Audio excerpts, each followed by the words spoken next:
E aí pessoal, como é que vocês estão? Estamos aqui de novo então, agora sim vamos começar a tocar, né? Lembrando, eu sou o Vitor Santos, a gente está aqui falando do samba reggae nesse momento, então a gente está numa sequência aí com algumas aulas a respeito desse ritmo, né?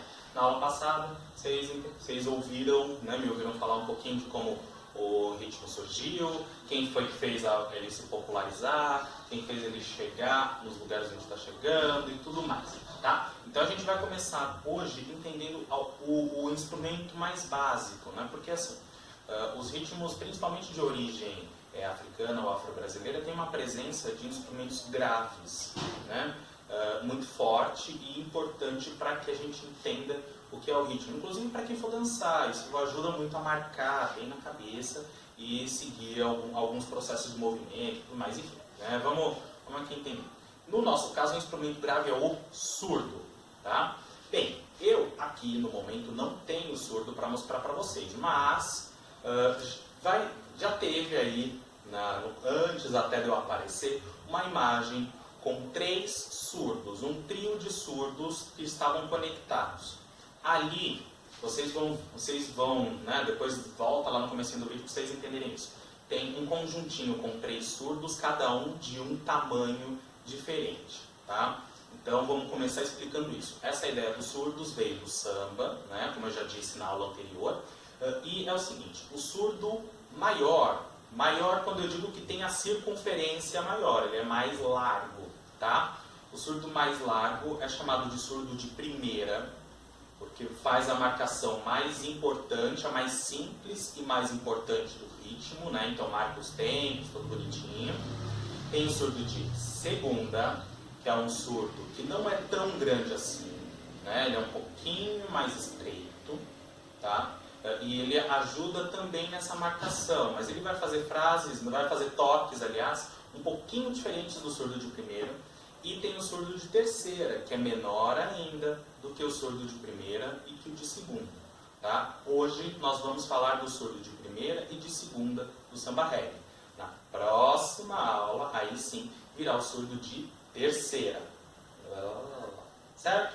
Vamos lá então. Antes de eu falar dos surdos, vamos entender uma coisa. Alguns instrumentos de percussão são tocados por baquetas, né, que são os acessórios que a gente usa. E conforme o instrumento que a gente usa, esse tipo de baqueta precisa mudar. Então eu vou falar hoje em especial da baqueta para surdo, tá bem? Ó, vocês vão ver aqui, olha, são essas, eu vou usar essas duas aqui. Não são exatamente iguais, né? Mas eu acho que dá para entender como é o processo. Para você entender como é que você pode fazer uma baqueta dessas em casa, porque é possível, é fácil e muito provavelmente você já tem todos os materiais aí, tá? O que você vai precisar? De um cabo de vassoura, de rodo, enfim, de um pedaço de madeira que seja cabo de alguma coisa, que pode ser algo que quebrou, né? Por exemplo, às vezes acontece do cabo de vassoura quebrar, né? Daí o que você faz? Corta um pedaço que pode ter aí mais ou menos uns 30 centímetros. Para todo mundo entender, 30 centímetros é o tamanho da régua escolar, tá? Ou ainda, você pode fazer o seguinte, isso aí foi uma coisa que eu aprendi com o meu primeiro professor de percussão. Para você ter uma baqueta que seja ideal para o seu tamanho de gente, né? Para o seu tamanho, você pode marcar daquele cabo de vassoura, né? O cabo que quebrou, tal e coisa, enfim. Você marca o tamanho do seu antebraço. Certo? Você marca esse tamanho. Então você vai pegar o cabo de vassoura, pôr aqui do lado, marcar onde começa o seu cotovelo e até onde chega o seu pulso. Tá certo? Vou voltar aqui para vocês verem minha cabeça. Tá? Então este tamanho seria o ideal para o seu corpo. Tá bom? Então, se de repente não tem algo para medir, usa a medida do seu antebraço. No meu caso, até que deu quase. Então, um pouquinho maior, mas tá certo, tá bom? Então, cortou. Tá? Isso, vamos lá, quem vai fazer não vai ser você criança, tá, gente? Vai ser o adulto, uma pessoa que sabe mexer com ferramenta. Se você for pequenininho, o que você vai poder ajudar a montar essa partezinha daqui, tá? Se você for muito pequeno, pede ajuda de alguém maior, para você não correr risco de se machucar. ou de se cortar, tá certo? Porque aqui você vai precisar de ferramentas que cortam. Pode ser uma serra, um serrote. A serra é melhor, né? Porque é um pouquinho mais precisa, tá bom? Aí dá uma boa lixadinha, se quiser pintar ou passar um verniz para não ter risco de sair farpa de jeito nenhum, manda bala. Ou você pode de repente também fazer o seguinte, passar uma camada de alguma fita adesiva, né? Tem gente que gosta de usar fita isolante, porque ela gruda muito bem, né? Se a fita isolante for de boa qualidade, ela vai grudar muito bem e você não vai precisar também remendar várias vezes, tá? Fez tudo isso com com o seu cabo de madeira, o que você vai fazer? Eu vou dar duas opções aqui, tá? Eu vou explicar como eu costumo fazer e como eu fiz, inclusive, essa daqui e a outra que vocês viram agora há pouco. É o seguinte, você pega uma tira de tecido, nesse caso aqui, já está até meio peludinho, olha. Não sei se a imagem está muito boa, mas já está, né, meio saindo dos fiapinhos. Até porque a baqueta já tem aí algum tempo. Mas nesse caso eu usei um material chamado TNT. Tá? Que a gente encontra em papelaria com bastante facilidade, não é nada muito caro, e aí você pega da cor que você quiser. Eu, pessoalmente, só não recomendo que você use branco nem preto. Por quê? São cores que sujam muito rapidamente, né? Mas isso é só por questão visual. Mas se você quiser usar, pode usar, não vai interferir no toque, só vai ser... o problema por exemplo, se você usar um TNT branco é qualquer coisinha que você usar, ou se de repente pegou uma poeirinha no instrumento que você vai tocar, você toca, essa poeirinha vai ficar na ponta da sua baqueta e você vai ter uma baqueta feia, tá? Mas ela não é inútil por causa disso, tá bem? Então, assim, quer usar de alguma outra cor? Manda bala. Você vê lá, pegou uma tira, enrola numa das pontas, né? Enrola não, envolve, né? Para formar mais ou menos uma espécie de bolinha, enfim, né? Ó, essa daqui tá mais parecida com bolinha, né? Nem tanto, né? É uma cabecinha de cogumelo. Mas vocês entenderam, né? Ó, eu acho que deu para entender o processo. Fez isso, aí você vem com um outro pedaço de tecido e faz isso daqui, ó. Uou! Você vai cobrir aquela bolinha que você fez. Vai sobrar, o ideal é você ter um pedaço de tecido que cubra e que sobre um pouco de tecido para baixo, tá? Porque aí você vai com um barbantinho, com um fiozinho, sei lá, com uma tira do próprio tecido também, que dá certo. Dá algumas voltas, amarra muito bem, fixa, deixa bem presinho. Se você achar que é legal, você pode passar uma colinha branca também, né? Se você estiver usando o TNT, por exemplo, o TNT gruda com cola branca, que é aquela cola escolar, tá bom?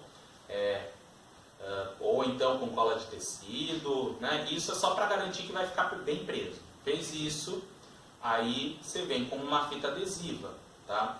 Recomendações da minha parte. Não use fita crepe. Por quê? Fita crepe não gruda muito bem, tá? Fita crepe é feita para você passar no lugar e tirar sem muitos problemas, tá? Então, eu não recomendo o uso da fita crepe neste caso. Aqui, olha só, vou voltar para lá perto de vocês. Eu usei, né, vocês estão vendo, o barbante é meio verdinho. Eu usei uma fita adesiva daquelas transparentes, tá? Eu pessoalmente também não acho que é o ideal. Eu acho que o mais legal é você usar uma fita que cubra o barbante para sua baqueta ficar bonitinha, né? Porque é aquilo, não é porque o negócio é artesanal que tem que ficar feioso. Então, você pode usar uma fita isolante. Hoje em dia existem fitas isolantes de muitas cores diferentes. Então você pode combinar com a cor da ponta da baqueta, enfim, tá? Então eu acho que deu para entender isso, tá certo? Um outro exemplo em vez de você usar aquela tira de tecido que eu comentei para envolver aqui, você pode usar um pedaço de EVA, né? EVA é aquele material que o pessoal faz tatame. Se você for em loja de papelaria, você vai achar placas bem fininhas. Aí você corta uma tira da espessura que você quer, envolve, e todo o processo de cobrir, amarrar, passar a colinha, tudo isso que eu falei, você faz igual, só que em vez de ter tecido aqui dentro, vai ter um EVA, então a sua baqueta pode ficar um pouco mais durinha para o toque, tá bem? as duas maneiras dão certo, tá bom? Vamos agora para o instrumento, afinal de contas. O instrumento que eu tenho aqui é este, olha. Esse aqui não é um surdo, tá? O nome desse instrumento é alfaia. Vocês vão ver a alfaia nas aulas de surdo de primeira, segunda e terceira do samba reggae e num outro ritmo também que logo logo vai aparecer, tá certo? Então, vocês vão precisar desse instrumento aqui. Ai, não tenho, o que eu faço? Toca numa mesa, toca no chão, dá pra tocar no chão, pega um balde, vira de cabeça para baixo, tá? Cuidado só com o excesso de força, para que ninguém se machuque, para que o lugar que você esteja tocando não quebre, tá certo? Para que não aconteça esse tipo de inconveniente, tá bom? Então, aí eu já vou colocar o surdo no lugar. Bem, aqui lembrando é a alfaia, tá? A alfaia a gente vai ver muito o pessoal falando de maracatu, tá? Então, em breve eu falarei disso. Isto daqui preto é um talabarte. Talabarte é uma alça que a gente usa para manter o instrumento mais próximo do nosso corpo. Então e aí a gente não vai precisar ficar segurando na mão com ele por aí, tá certo? Em alguns grupos o pessoal usa um tipo de talabarte diferente desse, tá? Esse daqui tem um gancho, tá? Um gancho que vocês vão ver, olha. Aqui, acho que deu para ver direitinho, né? Esse gancho, que é onde a gente vai prender o instrumento. E aí, o que eu vou fazer? Eu vou colocar o meu braço, que não escreve dentro dele, vou passar por cima da cabeça e já está posicionado o talabarte, tá certo? Ó, tem que ficar desse jeito, cruzando o meu corpo. Por quê? Porque fica mais, ele distribui melhor peso, você não vai sentir um ombro só doído. Tá? Então é importante a gente deixar desse jeito para o nosso conforto também. Existem talabartes que são mais fofinhos, mais acolchoados também. Vocês podem usar desse jeito, né, se vocês tiverem. Aqui no ombro, cuidado para ele não ficar pegando no pescoço, porque é muito incômodo. Tá? Agora eu vou colocar aqui, então, a alfaia no talabarte. Coloquei, olha. Vai ficar desse jeito, certo? Uma coisa que vai ajudar vocês é o seguinte, colocou o instrumento, deixa ele aqui na frente do corpo de vocês e deixa a perna um pouquinho aberta, tá? Olha, não dá pra ver, mas ó, deixa a perna um pouquinho aberta, tá? Não deixa a perna junta, não faz desse jeito, porque senão ele vai acabar indo pra trás e aí vai você correndo atrás do instrumento. Então abre um pouquinho a perna Abre um pouquinho a perna para que o instrumento tenha um pouquinho de apoio, tá certo? Ó, eu vou mostrar aqui para vocês. Vocês vão viajar um pouquinho comigo, vocês vão descer um pouco, tá? Então, vou colocar aqui vocês no chão. Olha, um pouquinho para trás. Então, se eu fico com a perna junta, o instrumento corre o risco de ficar tombando para um lado ou para o outro conforme eu toco. Certo? Ó, vocês estão vendo que ele está balançando aí. Se eu abro a perna, por mais que ele mexa, eu consigo também equilibrar com a perna, colocar ele do jeito que eu preciso que ele fique. Tá? Então, mesmo que eu ande, por exemplo, anda com a perna, vai ser meio esquisito, mas anda com a perna meio aberta. Para ele continuar. Porque se você anda com a perna... Olha, vocês viram que ele foi para trás? Para trás não, né? Foi para o lado. Mas se eu for mexer mais a perna, ele vai mais para trás. Então, mantenha a perna meio abertinha para ele ter apoio. Tá certo?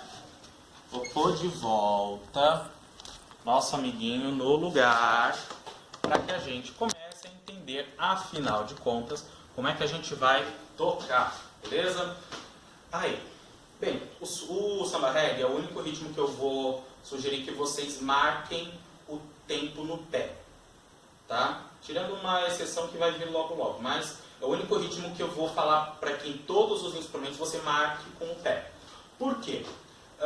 Porque vai ajudar a entender os processos de toque que em breve vocês vão ver, tá? Então assim, normalmente toda pessoa que toca samba reggae vai ficar com 2 baquetas, tá bem?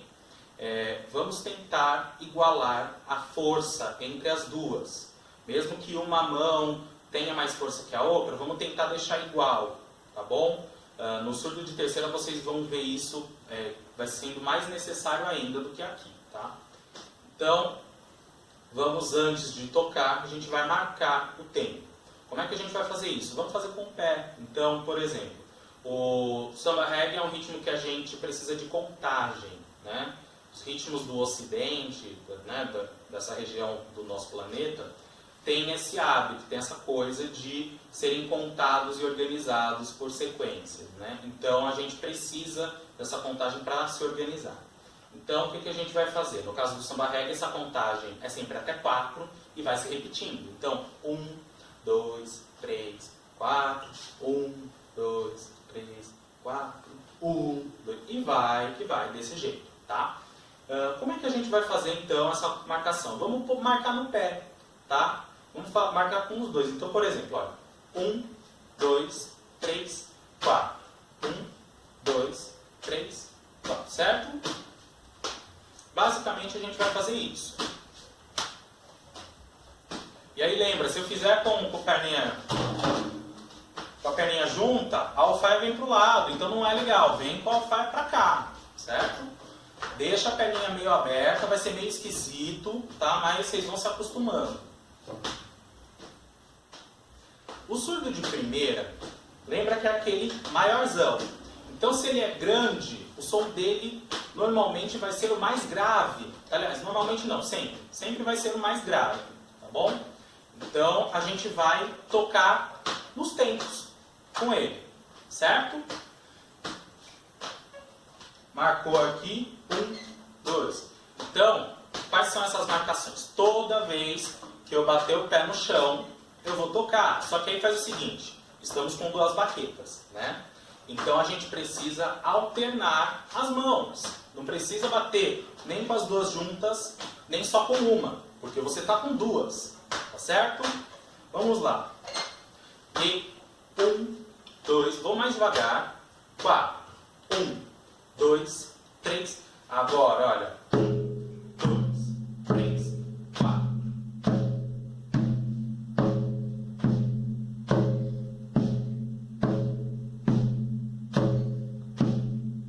Basicamente é isso.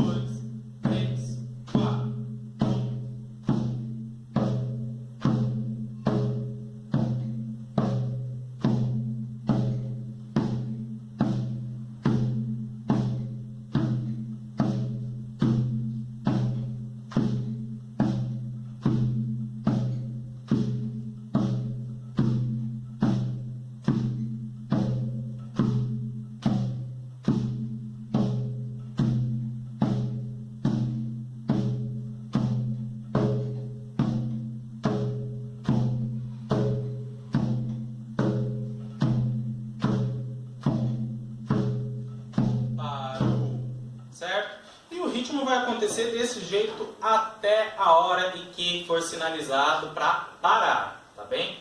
Geralmente isso pode ser feito ou pelo mestre de bateria, que vai estar à frente da bateria, provavelmente com um apito, né? Afinal de contas a voz humana não tem alcance diante de dezenas de instrumentos de percussão, né? Deixa eu só dar uma arrumadinha aqui para vocês verem um pouquinho mais da minha cabeça. Será que resolveu? Bem, dá pra ver, né? Dá pra ver.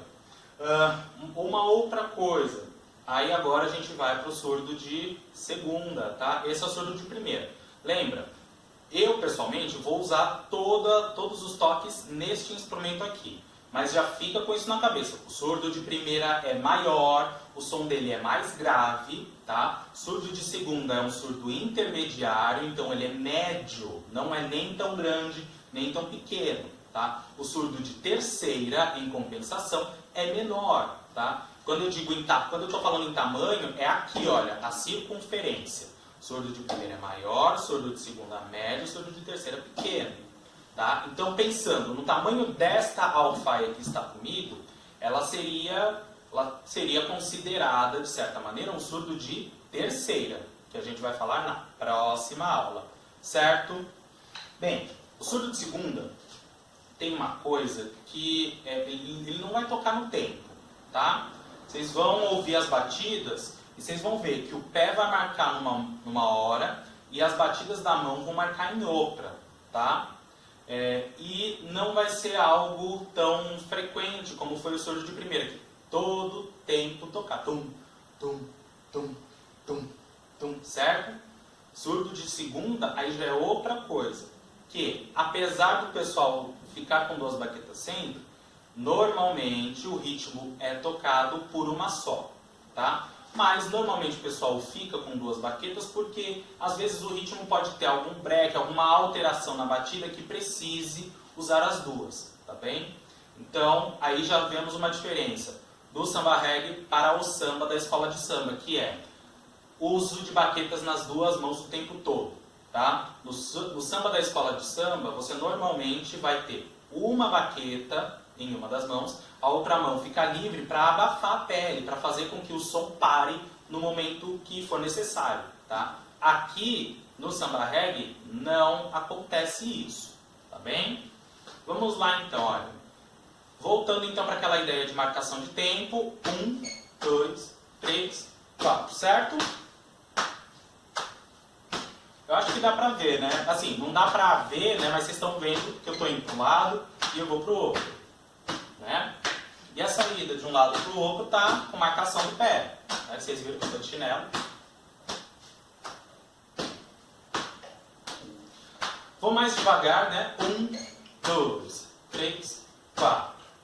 Eu vou mostrar o toque do surdo de segunda em partes, porque a gente precisa entender direitinho isso. Tá? Então, olha, vamos lá. Vamos pensar já nas batidas do surdo de primeira. Então, toda vez que eu bato o pé, é uma batida do surdo de primeira, hein?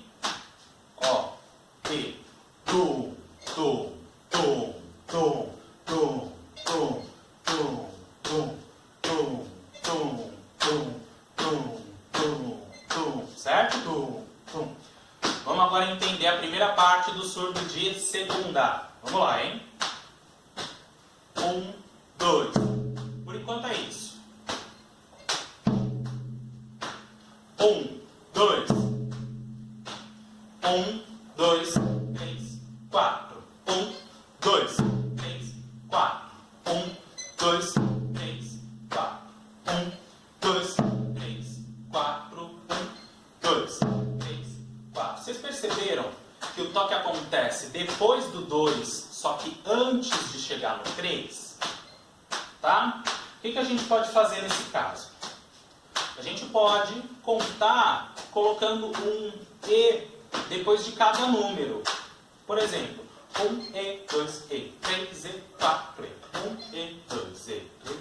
Nesse caso vai funcionar, tá? Olha, 1 E, 2 E, 3 E, 4 E, 1 E, 2 E, 3 E, 4 E, 1 E, 2 E, 3 E, 4 E, 1, 2, 3 E, 4 E, 1 E, 2 E, 3 E, 4, certo?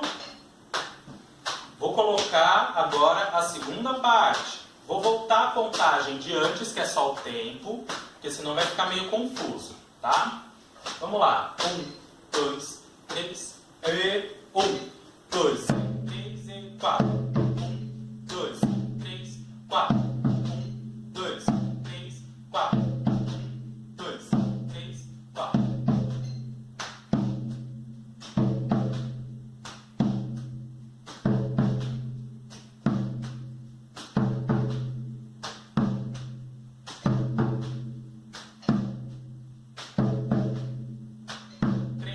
Quatro, 1, 2, 3, 4, 1, 2, 3, 4, 1, 2, 3, 4, 1, 2, 3, 4, 1, 2, 3, 4, 1, 2, 3, 4, 1, 2, 3, 4, 1, 2, 3, 4, 1, 2, 3, 4, 1, 2, 3, 4, parou.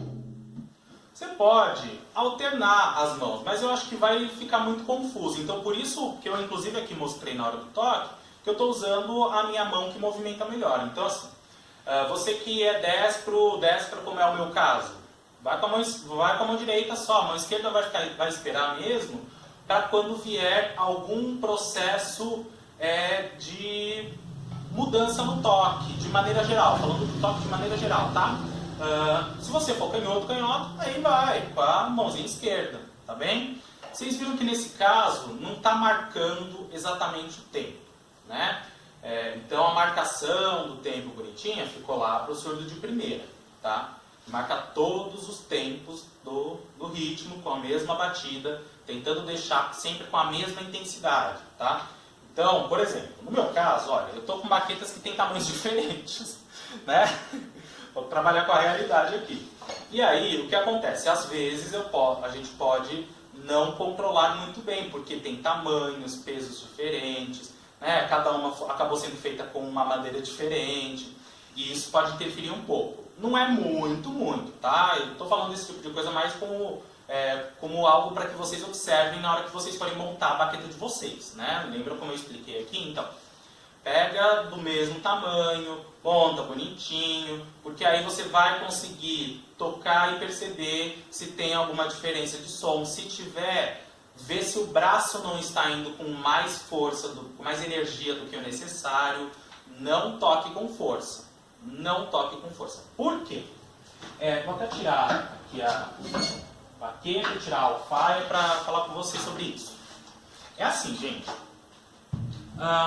Parece que percussão é você ficar dando porrada no instrumento, mas só parece, né? A gente, conforme o tempo vai passando, vai aprendendo que é uma questão de jeito, não de força, tá? Porque o excesso de força é algo que só traz prejuízo pra gente. Por quê?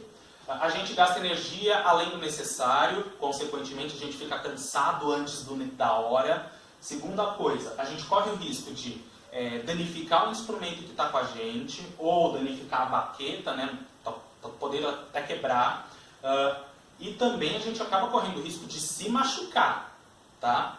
Esse tipo de coisa eu faço questão de frisar muito bem quando eu estou conversando com alguém a respeito de instrumento, de percussão, quando eu estou dando aula, porque esse é um tipo de erro que eu cometi por muito tempo, né? Então, quem conviveu comigo há, vamos lá, uns 10 anos, 10, 12 anos, não, 12 não, mas uns 10 anos, viu que eu tocava com força demais, já me viu rompendo pele de instrumento, já me viu quebrando baqueta, em poucos casos algumas pessoas já viram que eu me machuquei tocando, tá? E isso é o tipo de coisa que é assim, eu já errei bastante com isso, e por algum tempo a gente às vezes acha, e o nosso corpo fica com essa sensação, de que é só usando força excessiva que a gente consegue alguns toques, né? No caso do atabaque, que em breve eu falarei com vocês, vocês vão ver que tem uma questão que é de jeito, não é de força. De força não nos ajuda nesse sentido. A gente precisa relaxar, tá? Então, quem já fez aula de música normalmente faz pelo menos um pouquinho de aquecimento ou de alongamento, que é para relaxar o corpo, preparar o corpo, para aí sim você ter condição de começar a estudar, tá certo? E tensão não nos ajuda, tá? É claro que esse processo de tensão que eu estou falando com bastante frequência é algo que a gente vai começar a entender conforme o tempo vai passando, né? Então, à medida que a gente pratica, a gente vai entendendo como é que esse processo funciona e aí o nosso corpo vai relaxando diante disso.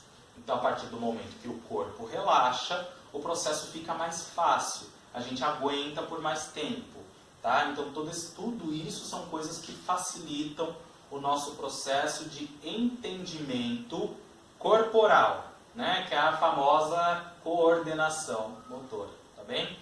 Então, estamos chegando aí já no nosso finalzinho, né? Então, a gente até não tocou por muito tempo, mas eu espero que vocês tenham entendido tudo isso que eu comentei, sobre como montar a baqueta, os cuidados com excesso de força, os toques, né, no instrumento, que cada um tem um tamanho, como a gente viu lá no comecinho do vídeo, né, os 3 juntinhos.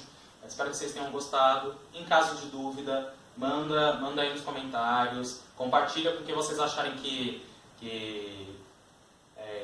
vai gostar desse conteúdo que a gente está tratando aqui. Obrigado pela atenção de vocês e até mais. Tchau!